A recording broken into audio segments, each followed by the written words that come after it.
এই মুসলমান নামধারী আমরা আমাদের মধ্যে অনেকেই রেখে মুনাফিকের কাতারে দাঁড় করায় দিবে। এটা এই জন্য দিবে যে আমরা মুখ দিয়া একটা বলি, আবার অন্তরে আমরা কাজ করি আরেকটা। আল্লাহ রাব্বুল আলামিনের নবী মুহাম্মদুর রাসূলুল্লাহ সাল্লাল্লাহু আলাইহি ওয়াসাল্লাম এমন একজন নবী, যেই নবীকে আল্লাহ পাক সকলের আগে সৃষ্টি করার পর পাঠাইছেন সবার শেষে। প্রত্যেকটি নবীকে এবং রসুলকে আল্লাহ পাক নির্দিষ্ট একটি গোত্রের জন্য, একটা জাতির জন্য পাঠাইছে। আর আমার আপনার নবীকে কোনো নির্দিষ্ট জাতি নয়, কোনো নির্দিষ্ট গোত্র নয়, সারা পৃথিবীর জন্য আল্লাহ রাব্বুল আলামিন আমার আপনার নবীকে সিলেক্ট করেছেন। সুবহানাল্লাহ। আমরা এত বড় ভাগ্যবান উম্মত। আল্লাহর হাবিব সাল্লাল্লাহু আলাইহি ওয়াসাল্লাম হাদিসের মধ্যে বলেন, ততক্ষণ পর্যন্ত কোন নবী রাসূল জান্নাতে যাবে না যতক্ষণ না আমি মুহাম্মদ জান্নাতে না যাই। অর্থাৎ আমাদের নবী আগে জান্নাতে যাবে, এরপরে অন্যান্য নবীরা। এখানে শুধু শেষ নয়, আল্লাহর নবী বলেন, আমার উম্মত জান্নাতে যাওয়ার আগ আগ পর্যন্ত অন্য কোন নবীর উম্মত জান্নাতে যাবে না। আর হলে বোঝা গেল নবীর দিক দিয়া আমাদের নবী আগে জান্নাতে যাবে, আর দুনিয়ার মধ্যে যত মানুষ আছে, যত উম্মত আছে, আখিরি জামানার নবীর উম্মত অর্থাৎ আমরা আগে জান্নাতে যাব। এত মর্যাদা যেই নবীকে দিয়েছে, যেই নবীর উম্মতকে দিয়েছে, আমরা আমাদের নবীকে কতটুকু ভালোবাসবো দুনিয়াতে আসার পর, বড় হওয়ার পর, এটা আগে থেকে আল্লাহ জানে কি জানে না? কারণ আগে থেকেই তো আল্লাহ জানে। আল্লাহ পাক জানেন যে আমাদের ইমানের অবস্থা কেমন হবে, যার কারণে আল্লাহ কোরআনের আয়াত নাজিল করে আমাদেরকে সতর্ক করেছেন। কোরআনের আয়াত নাজিল করে আমাদেরকে সতর্ক করেছেন যে আমাদের ভালোবাসাটা যাতে খাঁটি ভাবে একমাত্র নবীর জন্য হয়।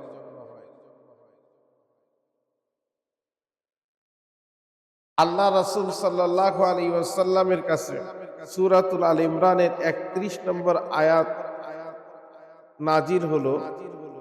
এই আয়াতের মধ্যে আল্লাহ পাক আমাদের নবীকে বলতেছেন, কুল, হে নবী আপনি বলেন, আপনি বলে দেন আপনার উম্মতদেরকে, ইন কুনতুম তুহিব্বুনাল্লাহ,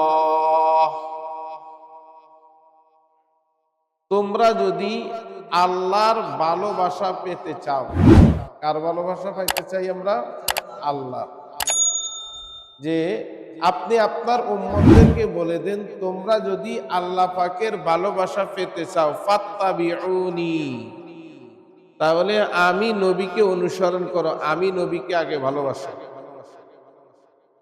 তাইলে আল্লাহর ভালোবাসা পাইতে হইলে আগে কাকে ভালোবাসতে হবে? আগে নবীকে ভালোবাসতে হবে। ইউহিব্বুকুমুল্লাহ, তাহলে আল্লাহ পাক তোমাদেরকে ভালোবাসবেন। সুবহানাল্লাহ। তাইলে এটা হলো কোরআনের আয়াত, সূরা আল ইমরানের 31 নম্বর আয়াতে আল্লাহ পাক বলেন যে তোমরা যদি, নবী আপনি আপনার উম্মতদেরকে বলে দেন, মানুষদেরকে বলে দেন যে তোমরা যদি আল্লাহর ভালোবাসা পাইতে চাও, তাহলে আমি নবীকে আগে ভালোবাসি। নবীকে ভালো না বাসলে কখনো আল্লাহর ভালোবাসা পাওয়া যাবে না। এখন আমরা যদি নবীকে ভালোবাসি, নবীকে ভালোবাসার পর আল্লাহ যদি আমাদেরকে ভালোবাসে, তাহলে আল্লাহ আমাদেরকে কি দিবে? আল্লাহ বলেন, ওয়াগফির লাকুম যুনুবাকুম, আল্লাহ তোমাদের জীবনের গুনাহগুলোকে মাফ করে দিবে। সুবহানাল্লাহ। আল্লাহু গফুরুর রহিম, আল্লাহ হলেন সবচাইতে দয়ালু, সবচাইতে রহমান। আল্লাহর চাইতে দয়ালু, আল্লাহর চাইতে রহমতওয়ালা আর কেউ নেই। যদি তা না হতো, আল্লাহ যদি দয়ালু না হইতেন, আজকে ফজরের নামাজ যারা পড়ে নাই, আল্লাহ কইতো তোদেরকে আমার কোনো দরকার নাই, তোদেরকে আমার দরকার নাই। কারণ ওয়ামা খালাকতুল জিন্না ওয়াল ইনসা ইল্লা লিয়াবুদুন।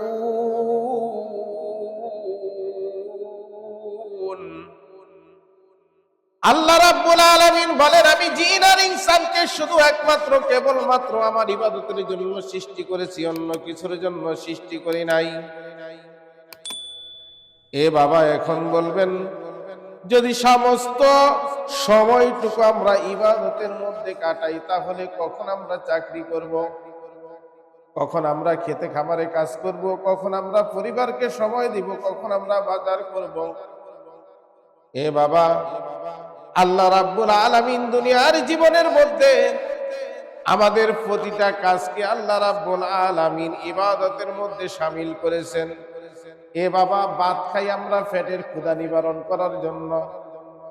আল্লাহর নবী বলেন, কোন লোক যদি বিসমিল্লাহ বলে খাবার শুরু করে, সেই খাবারে বরকত দেয় আল্লাহ। খাবার শেষ হওয়ার পরে যদি সেই লোকটি বলে আলহামদুলিল্লাহ, কাল কঠিন কিয়ামতের দিন যেই খানা সে দুনিয়ার জমিনের মধ্যে খাইছে, এই খানার আর হিসাব দিতে হবে না। এই বাবা, আমরা প্রতিদিন নিয়মিতভাবে যে খাবারগুলো খাই, আমরা কেউই হিসাব করে রাখি না। আজকে শাক দিয়ে খাইছি, কালকে রুই মাছ দিয়ে খাইছি, আরেকদিন গরু গোশত দিয়ে খাইছি, আরেকদিন মুরগি দিয়ে খাইছি। আমার আপনার জীবনে যেই কয়টা বছর হায়াত অতিবাহিত হয়েছে, একবার চিন্তা করে দেখুন। যদি আমাকে জিজ্ঞাসা করা হয়, এ হুজুর আপনি বলেন তো দেখি, গত এক সপ্তাহ যা যা খাইছেন 3 বেলায় তার হিসাব দেন, আমি কিন্তু দিতে পারবো না। আল্লাহ রাব্বুল আলামিন বলেন, ফামাই ইয়ামাল মিসকালা যাররাতিন খায়রান ইয়ারাহ ওয়া মান ইয়ামাল মিসকালা যাররাতিন শাররান ইয়ারাহ। বিন্দু বিন্দু করে আল্লাহ পাক আমাদের প্রতিটা ভালো কাজের হিসাব দিবেন, প্রতিটা ভালো কাজের পুরস্কার দিবেন। বিন্দু বিন্দু করে আল্লাহ রাব্বুল আলামিন প্রতিটা খারাপ কাজেরও হিসাব নিবেন, এর প্রতিদানও আল্লাহ কিন্তু কাল কিয়ামতের দিন দিবেন। এ বাবা, যেহেতু হিসাব রাখি নাই, আল্লাহ যদি হিসাব চাই, বান্দা আমার কাছে তুমি হিসাব দিয়ে যাও। 60, 70, 80 বছরে আমি তোমাকে হায়াত দিয়ে দুনিয়ার জমিনের মধ্যে পাঠাইলাম, তুমি তোমার নিয়ামতগুলো খাইলা, যে নিয়ামতগুলো খাইলা, ওই নিয়ামতগুলোর হিসাব দিয়া খালি নামগুলো আমাকে বইলা জান্নাতে চলে যাও। বলেন তো পারবো? কখনো সম্ভব নয়, সম্ভব নয়। এই জন্য আল্লাহর নবী বলেছেন, খাবার শুরুতে তোমরা বলবা আল্লাহ বিসমিল্লাহ, খাবার শেষে তোমরা বলবা আলহামদুলিল্লাহ। যেই ব্যক্তি এই কথাটি বলবে, কাল কিয়ামতের দিন যা খাইছে মাঝখানে কোনো হিসাব নাই। সুবহানাল্লাহ। খালি এতটুকু বলিও দেখবেন অনেক সময় আমরা খাবার খাই না, খানা শেষ করে আলহামদুলিল্লাহ আমরা বলি না। ভাইরা আমার, যেটা বলতেছিলাম, আল্লাহর নবী মুহাম্মদ রাসূলুল্লাহ সাল্লাল্লাহু আলাইহি ওয়াসাল্লামকে কেমন মহব্বত করতে হবে। আল্লাহর নবীর অন্যতম সাহাবী হযরতে ওমর ফারুক রাদিয়াল্লাহু তাআলা, আল্লাহর নবী মসজিদে মিম্বারের মধ্যে বসা, হযরত ওমর সামনে বসা। হযরত ওমর বলতেছে, ইয়া রাসূলুল্লাহ সাল্লাল্লাহু আলাইহি ওয়াসাল্লাম, আমি আপনাকে মহব্বত করি, ভালোবাসি। বলে, ওই উমর, তুমি আমাকে মহব্বত করো, ভালোবাসো, কেমন মহব্বত করো, ভালোবাসো? তুমি কি তোমার জীবনের চাইতে আমাকে বেশি ভালোবাসো নাকি? বলে, না হুজুর, এটা তো চিন্তা করি নাই। বলে, তুমি তো পূর্ণ ঈমানদার হইতে পারো নাই। এবার হযরত ওমর কিছুক্ষণ চুপ করে রইলেন, এরপরে বলতে দিয়েছেন, ইয়া রাসূলুল্লাহ, ইয়া হাবিবাল্লাহ, আমি ওমর আমার জীবনের চাইতেও আপনাকে সবচাইতে বেশি মহব্বত করি, ভালোবাসি। আল্লাহর নবী বলেন, এই ওমর, এখন তোমার ঈমানটা পূর্ণ হয়েছে। এ বাবা, এবার আসুন আল্লাহর হাবিব সাল্লাল্লাহু আলাইহি ওয়াসাল্লাম বলতেছেন, ক্বালা রাসূলুল্লাহ সাল্লাল্লাহু আলাইহি ওয়াসাল্লাম, লা ইউমিনু আহাদুকুম আকুনা আহাব্বা ইলাইহি মিন ওয়ালাদিহি ওয়া ওয়ালিদিহি ওয়ান নাসি আজমাইন। এ বাবা, আল্লাহর নবী বলেন তোমরা ততক্ষণ পর্যন্ত পূর্ণ ঈমানদার হইতে পারবা না যতক্ষণ পর্যন্ত না তোমরা তোমাদের সন্তান, তোমাদের পিতামাতা এইগুলোর চাইতে আমি মুহাম্মদকে বেশি ভালো না বাসবা। এ বাবা, দুনিয়ার জীবনের মধ্যে আমরা আমাদের সন্তানদেরকে অনেক মহব্বত করি, অনেক ভালোবাসি। আমরা আমাদের বাবা মাকে অনেক মহব্বত করি, অনেক ভালোবাসি। আল্লাহর হাবিব সাল্লাল্লাহু আলাইহি ওয়াসাল্লাম আল্লাহর নির্দেশ অনুযায়ী আল্লাহও বলেছেন তোমরা তোমাদের বাবা মাকে ভালোবাসো। দেখেন আল্লাহ রাব্বুল আলামিন তার ইবাদতের পরে সবচেয়ে মর্যাদা দিয়েছেন বাবা মাকে। وَقَضَى رَبُّكَ أَلَّا تَعْبُدُوا إِلَّا إِيَّاهُ وَبِالْوَالِدَيْنِ إِحْسَانًا إِمَّا يَبْلُغَنَّ عِندَكَ الْكِبَرَ أَحَدُهُمَا أَوْ كِلَاهُمَا فَلَا تَقُل لَّهُمَا أُفٍّ وَلَا تَنْهَرْهُمَا وَقُل لَّهُمَا قَوْلًا كَرِيمًا واخفض لهما جناح الذل من الرحمة وقل رب ارحمهما كما ربياني صغيرا। আল্লাহ তার ইবাদতের পরে মা বাবার স্থান দিয়েছেন, অথচ আল্লাহর নবী বলতেছেন হে আমার সাহাবীরা, তোমরা তোমাদের বাবা মার চাইতেও আমাকে বেশি মহব্বত করতে হবে, বেশি ভালোবাসতে হবে। সন্তানের চাইতেও বেশি মহব্বত করতে হবে, বেশি ভালোবাসতে হবে। সম্পদের চাইতেও আল্লাহর নবীকে বেশি মহব্বত করতে হবে, বেশি ভালোবাসতে হবে। ও বাবা, এই দুনিয়ার জমিনের মধ্যে আল্লাহ পাক আমাদের পরীক্ষা নেন আমরা কতটুকু নবীকে মহব্বত করি, ভালোবাসি। এ বাবা, আমাদের নবী শেষ নবী, এটা বিশ্বাস হয় তো? মা কানা মুহাম্মাদুন আবা আহাদিন মির রিজালিকুম ওয়ালাকিন রাসূলুল্লাহি ওয়া খাতামান নাবিয়্যিন ওয়া কানা আল্লাহু বিকুল্লি শাইইন আলিমা। আল্লাহ পাক কোরআনে ঘোষণা করে দিয়েছেন আমার আপনার নবী শেষ নবী, আমার আপনার পরে আর কোন নবী আসবে না। তাহলে যারা দুনিয়ার জমিনে আমার আপনার নবী আসার পরেও, আল্লাহর ঘোষণার পরেও যারা নবী দাবি করবে তারা মুসলমান না কাফের? এ বাবা, এই জন্য আমরা শুধু এই বাংলাদেশের বেশিরভাগ ওলামা কেরামদের একটাই দাবি, কাদিয়ানি গোলাম আহমদ কাদিয়ানি যে নিজেকে নবী দাবি করেছিল, বলেন তো গোলাম আহমদ কাদিয়ানি নবী দাবি করছে, সে মুসলমান না কাফের? এই গোলাম আহমদ কাদিয়ানিকে যারা নবী মনে করবে তারা কাফের না মুসলমান? আমাদের একটাই দাবি, শুরু থেকেই শুধু এই বাংলাদেশের সরকারের কাছে যারা কাফের, যারা হিন্দু, যারা বৌদ্ধ, খ্রিস্টান, সবাই মুসলমান, তারা এই বাংলাদেশের জমিনে বাস করবে, কোনো অসুবিধা নাই। শুধু ইসলামী শরীয়ত অনুযায়ী তাদেরকে কাফের হিসাবে ঘোষণা দিতে হবে, তারা বসবাস করুক, আমাদের কোনো অসুবিধা নাই। কারণ আমার আপনার নবী হলেন শেষ নবী, আমার আপনার নবীর পরে আর কোন নবী নাই। সুতরাং যারা গোলাম আহমদ কাদিয়ানিকে নবী মানে তারা এই বাংলার জমিনে বসবাস করবে, কোনো অসুবিধা নাই। শুধু ঘোষণা দিবে তারা কাফের হিসাবে এই জমিনের মধ্যে বসবাস করবে। ভাইয়েরা আমার, দুঃখজনক হলেও সত্য, বাংলাদেশ 1971 সালে স্বাধীন হয়েছে, এই পর্যন্ত কত সরকার আসলো গেল, হুজুররা কত আন্দোলন করলো, কোন সরকারের মুখ দিয়ে এইটা বের হলো না। এলা বলেন নবীর ভালোবাসা আমরা কতটুকু নবীকে ভালোবাসি, কতটুকু নবীকে মহব্বত করি? যেই নবীর ব্যাপারে একদম দাবি করে মুহাম্মদ শেষ নবী নয়, আমি গোলাম আহমদ কাদিয়ানি হলাম শেষ নবী, এই কথা শোনার পরেও যেই মুসলমানের ঈমান নড়ে না, ঈমানের টনক নড়ে না, যেই মুসলমানের অন্তরের মধ্যে রক্ত খনন হয় না নবীর মহব্বতের ব্যাপারে, ওর ঈমান কতটুকু আছে আল্লাহ রাব্বুল আলামিন একমাত্র ভালো জানে। ভাইরা আমার, আমরা শুধু বলে যাইতে পারবো, কারণ আমাদের হাতের মধ্যে তো সেই ঘোষণা দেওয়ার কোনো ক্ষমতা নাই। তবে দোয়া করি আল্লাহ রাব্বুল আলামিনের দরবারে, ও রব্বুল আলামিন এমন একজনকে, এমন একটা দলকে তুমি বাংলাদেশের সরকারের মসনদের মধ্যে বসাও, যারা আসার পর ঘোষণা দিবে গোলাম মোহাম্মদ কাদিয়ানী সহ তার অনুসারী যারা সবাই কাফের। দোয়া করি আল্লাহর কাছে, কারণ আমাদের মরণ লাগবে কি লাগবে না? অনন্ত জীবন বাবা এই দুনিয়ার জমিনের মধ্যে থাকবো না। হাসরের ময়দানে যখন মিজানের পাল্লা দাঁড় হয়ে যাবে, হে বাবা আল্লাহ রাব্বুল আলামিন আমাদের আমলনামাগুলো যখন মিজানের পাল্লা দিয়ে ওজন করবে, আল্লাহ রাব্বুল আলামিন তো আমার আপনার নবীকে মেরাজের রজনীতে কথা দিয়েছেন, ওগো নবীজি আমি আপনাকে কথা দিলাম, আপনাকে জিজ্ঞাসা না করে আপনার একটা উম্মতও আমি জাহান্নামের মধ্যে ছেড়ে দিব না। আমার আপনার নবীকে জিজ্ঞাসা না করে আল্লাহ জাহান্নামে ছেড়ে দিবে না। মিজানের পাল্লা দিয়ে যখন ওজন দেওয়া হবে, যখন তাদের নেকের পাল্লা হালকা হয়ে যাবে, বদের পাল্লা ভারী হয়ে যাবে, আল্লাহ রাব্বুল আলামিনের নবী চাইবেন কিছু উম্মতদেরকে বাঁচাইয়া জাহান্নাম থেকে জান্নাতের দিকে নিয়ে যাইতে। ফেরেশতারা বলবে ইয়া রাসূলুল্লাহ, ইয়া হাবিবাল্লাহ, দুনিয়ার জমিনের মধ্যে আল্লাহ রাব্বুল আলামিন আপনাকে আখিরি জামানার পয়গম্বর হিসাবে, শেষ নবী হিসাবে দুনিয়ার জমিনের মধ্যে প্রেরণ করেছে।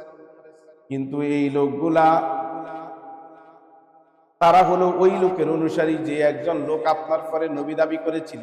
নবী দাবি করার পর এরাও ওই লোকটারই মানছে। ওগো নবীজি, সুতরাং আপনাকে নবী হিসাবে তারা মানে নাই, আপনার ভালোবাসা তাদের অন্তরের মধ্যে নাই।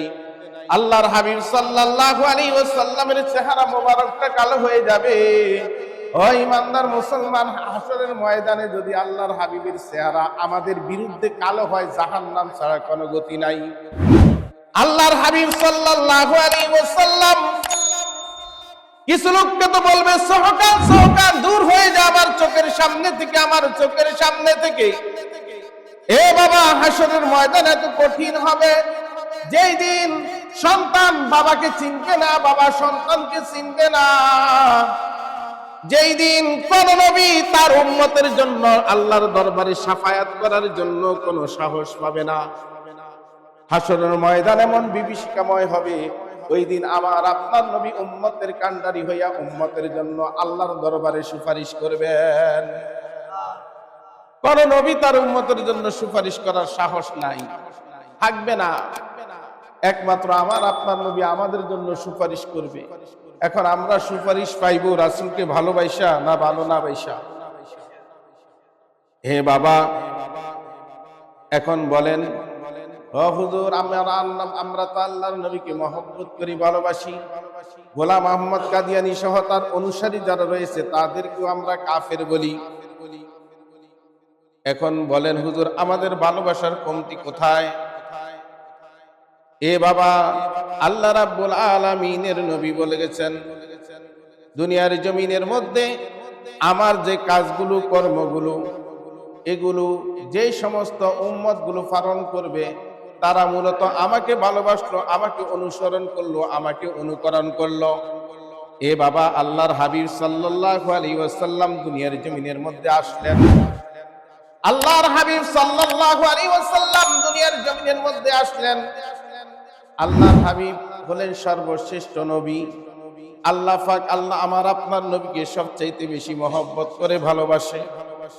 আল্লাহর হাবিব সাল্লাল্লাহু আলাইহি ওয়াসাল্লামের বেলায় এমনও বলা হয়েছে, আজরাইলকে যখন আমার আপনার নবীর কাছে পাঠাইছে, আল্লাহ আজরাইলকে বলে দিছে, আগে গিয়ে আমার নবীকে সালাম দিবা। সুবহানাল্লাহ।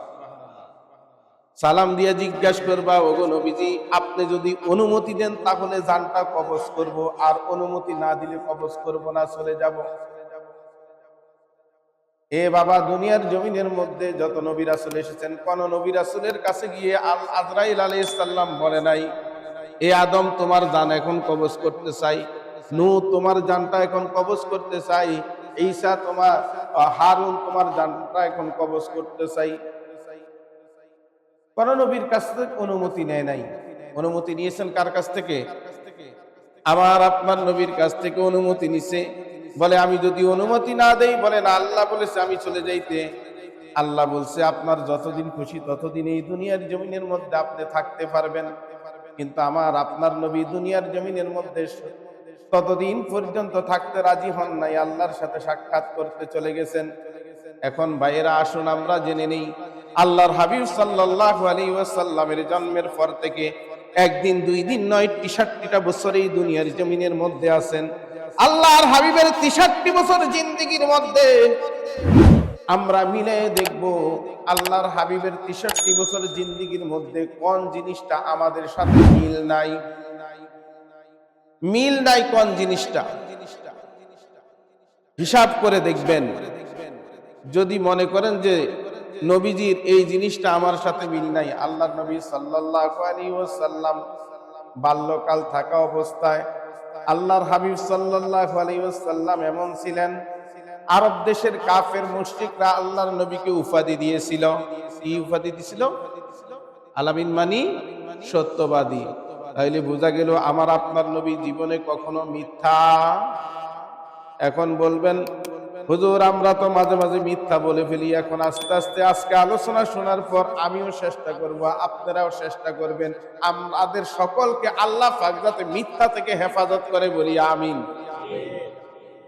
যদি এটা থেকে হেফাজত করতে পারি তাহলে একটা অনুসরণ হলো। আল্লাহর হাবিব সাল্লাল্লাহু আলাইহি ওয়াসাল্লাম যখন যুবক ছিলেন, এই যুবক ভাইরা এখানে যারা যুবক রয়েছেন আপনারা ভালো করে শুনেন, আল্লাহর হাবিব চেয়েছেন সমাজের মধ্যে শান্তি শৃঙ্খলা ফিরিয়ে রাখার জন্য।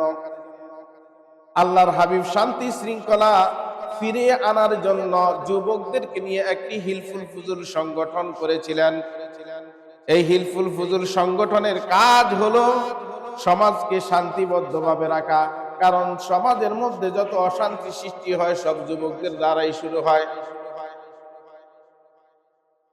দেখবেন অস্ত্র নিয়ে ঘুরে, বুড়ারা অস্ত্র নিয়ে ঘুরে না, যুবকরা মদ খায়, গাঁজা খায়, ইয়াবা খায়, হিরণ খায়। এটা বেশি বুড়ারা খায় না, সব বেশিরভাগ যুবকরাই খায়। এই জন্য আল্লাহর হাবিব চিন্তা করলেন যদি যুবকদেরকে একসাথ করা যায়, যুবকদেরকে যদি ইসলামী মাইন্ডে আনা যায়, তাহলে এদেরকে যদি এই খারাপ কাজ থেকে ফিরানো যায় সমাজের মধ্যে শান্তি আসবে। এই যুবক ভাইয়েরা আমরা মিলাই দেখবো যদি আমাদের মধ্যে এই সমস্ত জিনিসগুলো থাকে তাহলে আমরা এর থেকে ফিরে আসবো। আল্লাহ পাক আমাদেরকে তৌফিক দান করুন, বলি আমিন। এ বাবা আমার আপনার নবী, আমরা যেমন মায়ের গর্ভ থেকে জন্মগ্রহণ করেছি, আমার আপনার নবীও জন্মগ্রহণ করেছেন।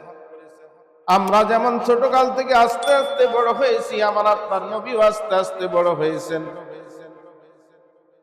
আমরা যেমন আমাদের বাবা আছে, মা আছে, আমাদের নবীরও বাবা ছিল, মাও ছিল। আমাদের নবী আব্বা আম্মার সাথে কেমন আচরণ করেছেন। হে যুবক ভাইয়েরা, আমার আপনার নবী বাবাকে জন্মের পরে দেখেন নাই, মাকেও পেয়েছিলেন মাত্র 6 বছর। ও যুবক ভাইয়েরা, আজকে আমাদের যাদের রক্ত গরম, আল্লাহর নবী সতর্ক করে গেছেন, ওয়াকাদা রাব্বুকা আল্লা তা'বুদু ইল্লা ইয়াহু ওয়া বিল ওয়ালিদাইনি ইহসানা। এই আয়াত বলে আল্লাহর হাবিব বলেছেন তোমরা তোমাদের বাবা মার সাথে উফ শব্দটাও করবা না, বাবা মার সাথে জোরে কথা বলবা না, বাবা মা যদি কোনো কথা বলে ধমক দিয়ে কোনো কথা বলবা না। ও যুবক ভাইয়েরা, যারা কথা কথায় আমরা আমাদের বাবার সাথে রাগ হয়ে যাই, মার সাথে রাগ হয়ে যাই, এমনও তো আছে মাঝে মাঝে দেখা যায় সন্তান মাকে ফিটায়, সন্তান বাবাকে ফিটায়, এমন আছে না নাই? ওই সন্তান বড় কুলাঙ্গার সন্তান। ও বাবা, একটা কথা আমি আপনি জেনে নেই, এই যে আমি আপনাদের মসজিদের ইমাম, এই মসজিদের ইমাম হয়ে কোনো লাভ নাই। আমার বাবা মা যদি আমার উপর অসন্তুষ্ট থাকে, আল্লাহর হাবিব মুহাম্মদুর রাসূলুল্লাহ সাল্লাল্লাহু আলাইহি ওয়াসাল্লাম বলেন, এ সাহাবীরা তোমরা শুনো, জান্নাতে যাওয়ার জন্য দরজা হইল 2টা। কয়টা? একটা হলো বাবা আর একটা হলো মা। সুতরাং ওই বাবা মার সাথে তোমরা কি আচরণ করবা, জান্নাতের দরজার সাথে কি আচরণ করবা, তোমরা ভালো করে নিজেরাই সিদ্ধান্ত নাও। ভালো আচরণ করলে তোমাদের জন্য দরজা খুলে যাবে, আর যদি ভালো আচরণ না করা হয় তোমাদের জন্য দরজা বন্ধ হয়ে যাবে। ও ইমানদার মুসলমান বাবা, আমার আপনার নবী সমাজের মধ্যে কিভাবে চলতেন সেই জিনিসটার দিকে আমাদের লক্ষ্য করতে হবে। সর্বশেষ আমার আপনার নবী মক্কা থেকে মদিনায় হিজরত করে গেছেন, ইসলামী রাষ্ট্রের প্রেসিডেন্ট হয়েছেন, আমার আপনার নবী রাষ্ট্র চালাইছেন। এই জন্যই তো কাল কিয়ামতের দিন আল্লাহ পাক আমাদের প্রত্যেকটা ছোট থেকে শুরু করে সর্বোচ্চ পর্যন্ত আল্লাহ পাক আমাদেরকে শক্ত হাতে ধরবেন। আমি যদি বলি আমি রাষ্ট্রপ্রধান ছিলাম, আমার কিছুই করার ছিল না, জনগণের মনকে রক্ষা করার জন্য এই কাজগুলো আমার করা লাগছে। আল্লাহ বলবেন আমি আমার নবীকে রাষ্ট্রপ্রধান বানাইছি, আমার নবী কিভাবে রাষ্ট্র চালাইছে তোমাদেরকে দেখাই দিয়ে গেছে, কেন তোমরা সেইভাবে চালাও নাই? আমার নবীর সেক্রেটারিয়েট কিভাবে চালাইছে, তোমরা কেন সেইভাবে চালাও নাই? এ বাবা, কাল কিয়ামতের দিন একেবারে পরিবার থেকে শুরু করে সমাজের থেকে শুরু করে রাষ্ট্রপ্রধান পর্যন্ত কাল কিয়ামতের দিন আল্লাহর কাছে জবাব দিতে হবে প্রত্যেকটি কাজের। এই জন্য আল্লাহর হাবিব সাল্লাল্লাহু আলাইহি ওয়াসাল্লামের জীবনী পড়ে আল্লাহর হাবিব সাল্লাল্লাহু আলাইহি ওয়াসাল্লামের জীবন অনুযায়ী আমরাও যাতে আমাদের সকলের জীবনকে গঠন করতে পারি, আল্লাহ সেই তৌফিক দান করুন, বলি আমিন। পড়বেন, একটা বই আছে সিরাত ইবনে হিশাম,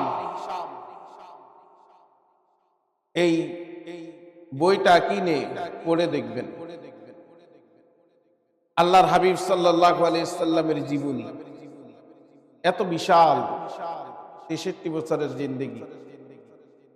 আমরা একটা জিনিস অনুসরণ করে জীবনকে গঠন করা শুরু করেন, দেখবেন আমার আপনার জীবনের মধ্যে খালি বরকত আর বরকত আসতে থাকবে। আল্লাহ পাক তৌফিক দান করুন, বলি আমিন। সম্মানিত হাজিরিন, আল্লাহ রাব্বুল আলামিনের নবী মুহাম্মদুর রাসূলুল্লাহ সাল্লাল্লাহু আলাইহি ওয়াসাল্লামের যেই প্রশাসনিক কাজ চালাইতেন তিনি মসজিদের মধ্যে বসে। আল্লাহর হাবিব সাল্লাল্লাহু আলাইহি ওয়াসাল্লাম মক্কা থেকে যখন মদিনায় হিজরত করে গেলেন, যখন সর্বপ্রথম যেই মসজিদ নির্মাণ করেছেন মদিনার মধ্যে, যারা হজ করতে গেছেন, 2 কেবলার মসজিদ। আজও পর্যন্ত সেখানে একই অবস্থা আছে, কেবলা দুইটা কেবলা এক মসজিদের। সুতরাং ওই মসজিদ নির্মাণের জন্য আল্লাহর হাবিব সাল্লাল্লাহু আলাইহি ওয়াসাল্লাম যখন সহযোগিতা চাইছেন, সাহাবীরা অকাতরে সহযোগিতা করেছে। কারণ আল্লাহর হাবিব বলেছেন যে মসজিদটা হলো আল্লাহর ঘর, সুতরাং এই ঘরকে যারা বানাবে আল্লাহ তাদের জন্য জান্নাতে ঘর বানায় দিবেন।